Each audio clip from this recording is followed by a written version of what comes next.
చీరాల పేరాల భూ పట్టాదారు పాస్ పుస్తకాల పంపిణీ కార్యక్రమంలో ఎమ్మెల్యే ఎంఎం కొండయ్య వైసీపీ ప్రభుత్వ విధానాలను తీవ్రంగా విమర్శించారు.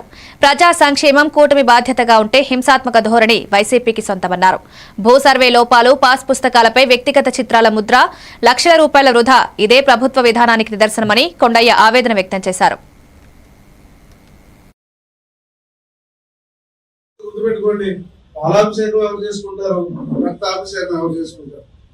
పాలాభిషేకం చేసుకున్నటువంటి వ్యక్తులు దేవుడు చేస్తారు, గొప్ప మనుషులు అయితే పాలాభిషేకం చేయించుకుంటారు.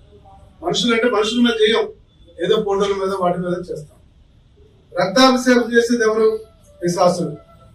అంటే ఇతను ఏ జాతికి సంబంధించిన వాడు, దేనికి సంబంధించిన వాడు? ఒక పిశాసు.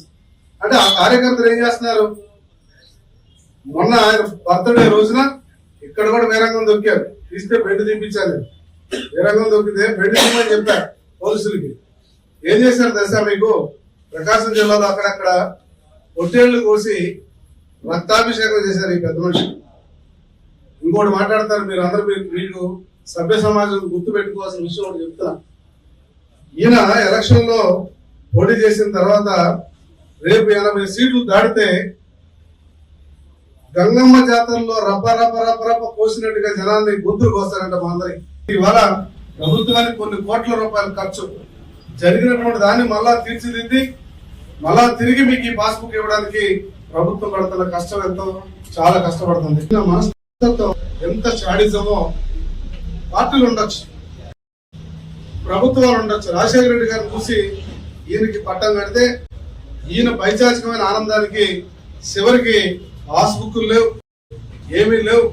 ఎవరన్నా అడిగేవాళ్ళు ఉన్నారంటే అడగడానికి కూడా భయం. ఎవరన్నా నోరెత్తి అడిగితే ఏం జరుగుతుంది అన్నటువంటి భయంతో 5 సంవత్సరాలు ప్రజలు ఇబ్బంది పడ్డారు. జగన్మోహన్ రెడ్డి 5 ఏళ్ళు మనం టైం ఇస్తే తండ్రిని చూసి కొడుకు అవకాశం ఇచ్చారు, కానీ చివరికి జరిగింది ఏంటి?